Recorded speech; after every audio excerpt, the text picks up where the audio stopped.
नमस्कार।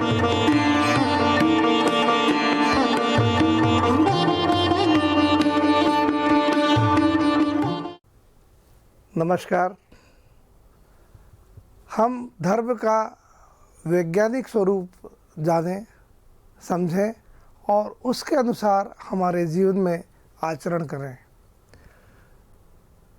2 + 2 = 4। 2 और 2 4 होते हैं। चाहे भारतीय हो, चाहे अमेरिकन हो, चाहे जापानी हो, किसी से भी पूछिए 2 और 2 4 ही होंगे। तो यह गणित का फार्मूला है 2 + 2 = 4। केमिस्ट्री का फार्मूला है, पानी का फार्मूला बताया है H2O। अब यह फार्मूला सभी प्रदेशों में लागू होगा, सभी देशों में लागू होगा, सभी राष्ट्रों में लागू होगा। इस फार्मूले का जाति से, धर्म से, रिलीजन से कोई लेना देना नहीं है। हज़ारों साल पहले भी पानी का फार्मूला H2O था, हज़ारों साल बाद भी पानी का फार्मूला H2O रहेगा। तो धर्म सनातन है, जो हमेशा सब पर लागू हो, सारे देश के लोगों पर लागू हो, जो सब पर एक जैसा लागू हो, वह धर्म है। दुर्भाग्य से हमने धर्म को विभिन्न मत मतांतरों में, संप्रदायों में, फिरके में, रिलीजन में बांट दिया है। हम समझने लगे हैं ये हिंदू धर्म है, ये मुस्लिम धर्म है, ये सिख धर्म है, ये ईसाई धर्म है, ये बहाई धर्म है, ये यहूदी धर्म है, ये पारसी धर्म है। पर भाई सच्चाई तो यह है कि धर्म धर्म है। जैसे आप यदि चाय पीते हैं तो चाय चाय है। अब आप इसे कप में पिए, बस्सी में पिए, थर्मोकोल के गिलास में पिए, कांच के गिलास में पिए, पीतल के गिलास में पिए, कटोरी में पिए, छोटे गिलास में पिए, बड़े गिलास में पिए, सकोरे में पिए, किसी भी पात्र में पी लें, पर टेस्ट तो चाय का होगा ना। तो हमारे जीवन में मनुष्यता धर्म है। यदि हम सच्चे मनुष्य हैं, हम में इंसानियत है, तो हम धार्मिक हैं। चाहे हम हिंदू हों, चाहे मुसलमान हों, चाहे सिख हों, चाहे ईसाई हों, सबसे पहले हमें अच्छा मनुष्य बनना होगा। यदि हम अच्छे मनुष्य बनेंगे, मनुष्यता के गुणों को धारण करेंगे, तो हम सच्चे धार्मिक हैं। यदि मनुष्यता का गुण तो है ही नहीं हमारे में, इंसानियत तो है ही नहीं हमारे में, और हम कहें हम बड़े धर्मवान हैं, तो कैसे धर्मवान हो गए? तो भाई धोखे में मत आना, धोखे से बाहर निकलना है। इंसानियत, मनुष्यता ही हमारा धर्म है। परोपकार करना ही हमारा धर्म है। लोगों की सेवा करना हमारा धर्म है। लोगों को दुख देना, सताना, ये धर्म नहीं है। लोगों की दुआएं लेना, यह हमारे लिए धर्म है। किसी की बद्दुआ लेना, ये धर्म नहीं है, ये तो अधर्म है। तो हम धर्म का आचरण करें, हम धर्म का जीवन जिए, ये ज़्यादा ज़रूरी है। हमारी सुख शांति के लिए, हमारे आसपास की सुख शांति के लिए, हमारे परिवार की सुख शांति के लिए, हमारे समाज की सुख शांति के लिए, हमारे इस राष्ट्र की सुख शांति के लिए, विश्व की सुख शांति के लिए हमें धर्म का जीवन जीना होगा। हमें धर्म धारण करना होगा। बचपन में हमारे माता पिता हमें मंदिर में ले जाते रहे। क्यों ले जाते रहे? मेरा जन्म मध्य प्रदेश में उज्जैन में महाकालेश्वर की नगरी में हुआ। महाकाल की नगरी में जब जन्म हुआ तो आप सोच सकते हैं कितनी पुण्य नगरी में जन्म हुआ। मेरे पिताजी मुझे रोज़ाना महाकालेश्वर का दर्शन कराने ले जाते थे। महाकालेश्वर का दर्शन करके उनसे हम अर्चना करते थे, उनका पूजन करते थे। उद्देश्य क्या था कि हमारे मन पर भगवान के प्रति श्रद्धा हो, हमारे मन में भगवान के प्रति विश्वास हो, हम भगवान को पूजें, उनका वंदन करें। सभी माता पिता अपने बच्चों को मंदिर ले जाते हैं, बच्चे बड़े होकर मंदिर जाते हैं। मंदिर जाने पर क्या होता है, हमें क्या फ़ायदा है? ज़रा ध्यान से सोचें, क्यों हम मंदिर जाते हैं? लोग कहते हैं हम भगवान की पूजा करते जाते हैं, बड़ी अच्छी बात है, भगवान की पूजा करें, पर देखिए प्राथमिक रूप से हमारा क्या होता है। हमारे शरीर में 5 इंद्रियां हैं। देखने के लिए आंखें हैं, सूंघने के लिए नाक है, सुनने के लिए कान है, रस लेने के लिए जिह्वा है, और हाथ है छूने के लिए, स्पर्श करने के लिए। हमारी ये 5 इंद्रियां मंदिर में जाकर क्या होती है? तृप्त होती है। कैसे तृप्त होती है? जब हम मंदिर में जाते हैं तो हम भगवान का दर्शन करते हैं। भगवान रूपवान, सोने के जेवरों से लदे हुए, सुंदर वस्त्र पहने हुए, बहुत सुंदर होते हैं। जरा गोविंद देव जी का चित्र देखिए, कितने सुंदर लग रहे हैं। किसी भी भगवान के मंदिर में जाएं, बहुत सुंदर लगते हैं। तो सुंदरता से हमारी आंखें तृप्त होती है, हमारी आंखों को बड़ा सुकून मिलता है, बहुत अच्छा लगता है। और आगे जाएं, मंदिर में जाएंगे तो देखेंगे भजन कीर्तन हो रहा है, भगवान की आरती उतारते हैं, भगवान की स्तुति गाते हैं। इन सब भजन कीर्तन से, भगवान की आरती से हमारे कानों को तृप्ति मिलती है, हमारे कानों में मधुर मधुर संगीत आता है, हमारे कानों की तृप्ति होती है। इसे कहते हैं घ्राणेंद्रिय तृप्त होना।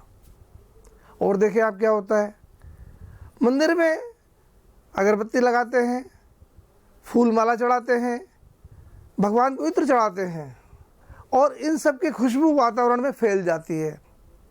जब वातावरण में इत्र की, फूलों की, अगरबत्ती की खुशबू फैलेगी, धूप बत्ती की खुशबू फैलेगी, तो वातावरण बड़ा सुगंधित हो जाएगा। उस वातावरण में जो सुगंध होगी वो हमारी नाक के द्वारा अंदर पहुंचेगी, तो हमारी जो नाक है, घ्राणेंद्रिय है, यह तृप्त होती है। और क्या होता है, हम भगवान के चरण स्पर्श करते हैं। संगमरमर के चिकने चिकने भगवान हैं, उनके चरणों को स्पर्श करते हैं, तो हमारी जो स्पर्श इंद्रिय है, जो छूने की जो हमारी शक्ति है, इससे छू करके हम भगवान को छूते हैं और बड़ी आनंद की अनुभूति होती है। और फिर क्या होता है, पुजारी हमें प्रसाद देता है, प्रसाद, मीठा मीठा प्रसाद, और उसको खाते हैं। खाने से क्या होता है, हमारी रसना को, हमारी जीवा की तृप्ति होती है। इस तरीके से मंदिर में जाने से हमारे 5 इंद्रियों की तृप्ति होती है। यह तृप्ति सात्विक तरीके से होती है, मतलब हमारी 5 इंद्रियां तृप्त होती है और बड़े सात्विक तरीके से तृप्त होती है। किसी ने कहा है, भगवान को ही कहा है, भूखे पेट न होए भजन गोपाला, यह ले अपनी कंठी माला। भगवान को ही बोल दिया कि हे भगवान, भूखे पेट मेरे से भजन नहीं होता है, तू अपनी कंठी संभाल, अपनी माला संभाल, मैं भजन नहीं करने वाला हूँ। तो जब तक हमारी 5 इंद्रियां तृप्त नहीं होगी, हमारी आँखें, हमारी नाक, हमारे कान, हमारी रसना, हमारा स्पर्श इंद्रिय, जब तक ये 5 इंद्रियां तृप्त नहीं होगी, तब तक हम आगे की बात कैसे सोचेंगे। तो मंदिर में इन 5 इंद्रियों को तृप्त करने का तरीका बनाया गया है, एक ऐसा सिस्टम बनाया है कि हम अपनी 5 इंद्रियों को तृप्त कर सकते हैं।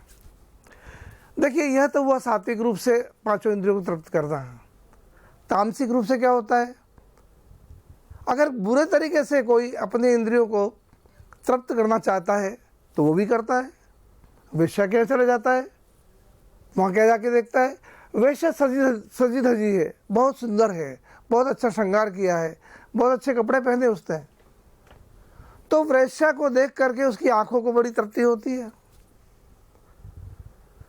वेश्या गज़ल गाती है, गीत सुनाती है, तो उस गीत को सुन करके, गज़ल को सुन करके हमारे कानों को तृप्ति होती है। हम हाथ में गजरा लपेट लेते हैं और बार बार गजरे को सूंघते हैं, तो हमारी नाक को तृप्ति होती है। वेश्या के यहाँ इत्र भी लगाते हैं, उस इत्र से भी नाक को तृप्ति होती है। और वहाँ पर खाने को भी भूख मिलता है, अंगूर मिलते हैं, काजू बादाम मिलते हैं, पकवान मिलते हैं, तो उस खा करके हमारी जीवा को भी तृप्ति मिलती है। उसके बाद क्या होता है, वेश्या को छूता है आदमी, ऐसे हाथ फेरता है तो उसकी स्पर्श इंद्रिय को, हाथों को भी तृप्ति मिलती है। ये तृप्ति मिली है तामसिक रूप से, वो भगवान की तृप्ति मिलती है सात्विक रूप से। तो सात्विक रूप से जो हमारे को तृप्ति मिलती है वो हमारे जीवन में उत्थान करती है, और जो तामसिक रूप से मिलती है तृप्ति वो हमारे जीवन के पतन का कारण बनती है, हम नीचे गिरते जाते हैं।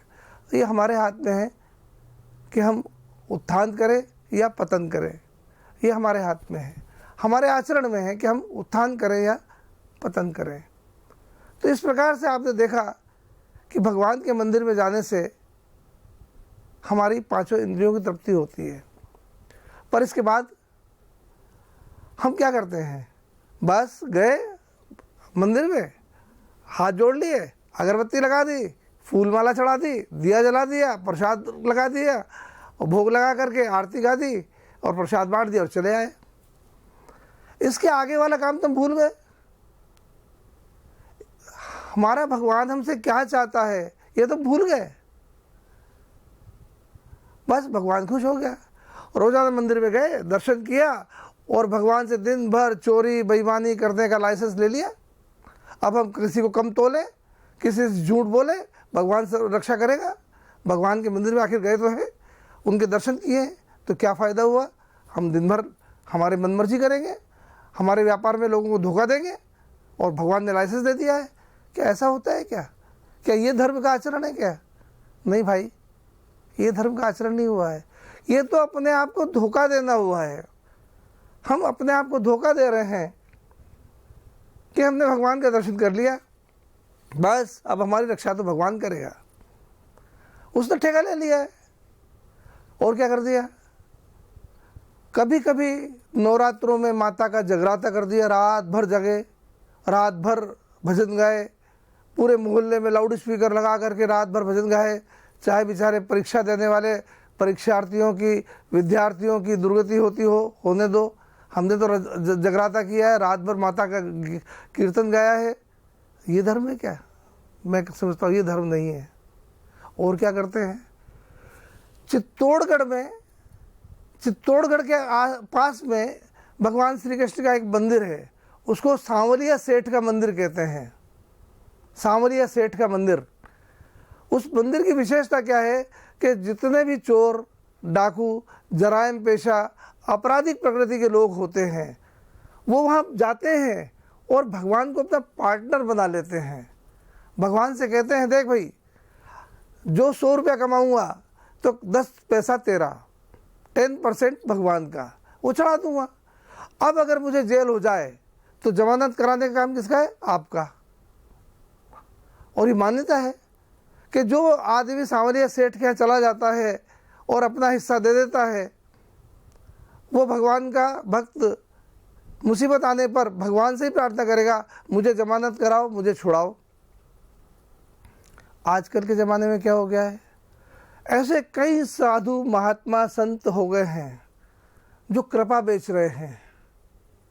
1000-2000 रुपया दो तो उनके समागम में आओ, बड़ी भारी भीड़ होगी, उनके बाउंसर होंगे, वो जो चाहेंगे वो माइक पे कहलवा लेंगे और फिर वो कृपा बेचेंगे।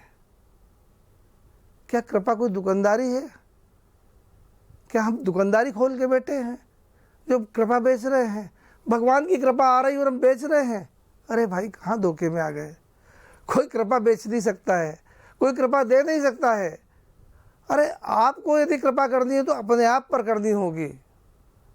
मनुष्यता का धर्म सीखना होगा, मनुष्य धर्म का पालन करना होगा, तो आप अपने आप पर कृपा कर पाएंगे।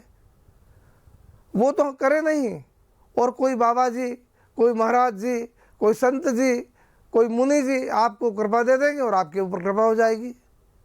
मेरे पिछले दिनों से दिशा टीवी पर प्रवचन आ रहे हैं, लोगों को मैं बता रहा हूँ कि धर्म का वैज्ञानिक स्वरूप क्या है। 2 नंबर भी देता हूँ कि यदि किसी को बात करना हो तो बात कर ले। तो कई लोग कहते हैं, साहब हम आपके दर्शन करने आते हैं, हम आपके आश्रम में आएंगे, हम आपके दर्शन करेंगे। मुझे बड़ी हंसी आती है। अरे भाई, जब टीवी पे ही मुझे देख रहे हो आप, तो दर्शन किस बात का, टीवी पे ही देख लो ना। फिजिकली मूर्त रूप में मुझे देखोगे तो क्या होगा, जैसा गंदा शरीर किसी और का है वैसा गंदा शरीर मेरा है। कोई अनोखा शरीर नहीं है, वही 2 हाथ है, 2 पैर हैं, 1 सिर है, 2 आंखें हैं, साधारण शरीर है। तो इसको क्या देखना, देखना है तो इस धर्म को देखो, जो धर्म इंसानियत का है उस धर्म को देखो, उस धर्म को आप अपने मन में धारण करो तो सच्ची श्रद्धा हुई, सच्चा वंदन हुआ। भगवान की पूजा करें तो हमें भगवान का सच्चा वंदन सीखना होगा, भगवान की सच्ची पूजा सीखनी होगी। फूल चढ़ाने से, दिया जलाने से, प्रसाद चढ़ाने से भगवान खुश नहीं होते हैं। भगवान जो जो क्वालिटी चाहता है अपने भक्त में, वो क्वालिटी हम अपने मन मस्तिष्क में धारण करें, वो क्वालिटी हमारे में आ जाए, इंसानियत हमारे में आ जाए, लोगों की सहायता करने की भावना आ जाए। परोपकार ही धर्म है, पर पीड़ा ही पाप। तो हम परोपकार करने लग जाएं, लोगों की भलाई में जुट जाएं, किसी को नहीं सताएं, यह धर्म है। धर्म क्या है, प्रकृति का नियम ही धर्म है। जैसे अग्नि का धर्म क्या है, अग्नि का धर्म है जलना और जलाना। अब यदि कोई भी अग्नि में हाथ डालेगा तो हाथ जलेगा, चाहे हिंदू हाथ डाले तो हाथ जले, मुस्लिम हाथ डाले तो हाथ जले। किसी भी मज़हब का, किसी भी फिरके का, किसी भी संप्रदाय का आदमी अगर अग्नि में हाथ डालेगा जलेगा। और जल का धर्म शीतल होना और शीतल करना। ठंडे पानी में जो भी हाथ डालेगा उसका हाथ शीतल होगा। जलता हुआ हाथ अगर ठंडे पानी में डाल दिया जाए तो शीतलता मिलेगी। अब इसमें संप्रदाय क्या करेगा, हिंदू धर्म क्या करेगा, मुस्लिम धर्म क्या करेगा? अरे धर्म तो धर्म है, तो धर्म को हम धारण करें, हमारे स्वभाव में हम ले आएं, यह धर्म है। प्रकृति का जो नियम है वो धर्म है। इस धर्म को समझें तो सही पूजन, सही वंदन, सही प्रार्थना, सही अर्चना क्या होगी कि भगवान ने जो हमें आदेश दिया है कि इन इन गुणों को आप धारण करें, वो गुण धारण करने से भगवान की सही पूजा होगी। हम भगवान की आरती गाते हैं, आरती में क्या मिलता है, भगवान के गुणों की वर्णन कि भगवान में ये गुण है। उसके बाद हम स्तुति करते हैं, स्तुति में भी क्या होता है, भगवान के गुणों का वर्णन। तो जो जो भगवान के गुण हैं वो हमारे में आ जाए तो भगवान की सच्ची आरती हुई, भगवान की सच्ची स्तुति हुई, भगवान का सच्चा वंदन हुआ, भगवान का सच्चा पूजन हुआ।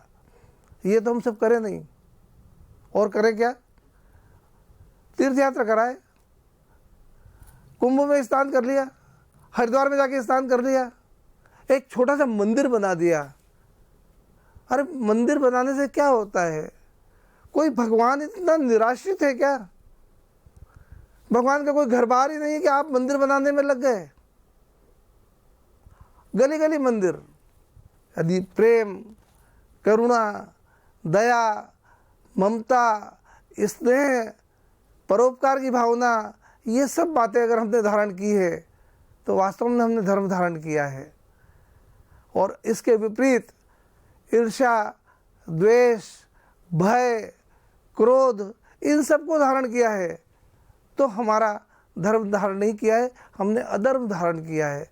तो आओ भाइयों, धर्म के वैज्ञानिक स्वरूप को सीखें, समझें और अच्छी तरह से अपने अंदर उन क्वालिटीज़ को धारण करें जिनको धारण करने से हमारा कल्याण होगा, हमारे परिवार की उन्नति होगी, हमारे देश की उन्नति होगी, हमारे समाज की उन्नति होगी और हम आगे बढ़ते चले जाएंगे। आप सब उन्नति में आगे बढ़ते चले जाएं, आप सबका कल्याण हो, आप सबका मंगल हो, आप सबकी स्वस्थ मुक्ति हो, आप देश के लिए, समाज के लिए परोपकारी बने, लोगों के साथ परोपकार का व्यवहार करें। इन्हीं सब मंगल कामनाओं के साथ मैं आपको पुनः नमस्कार करता हूँ और आशीर्वाद देता हूँ।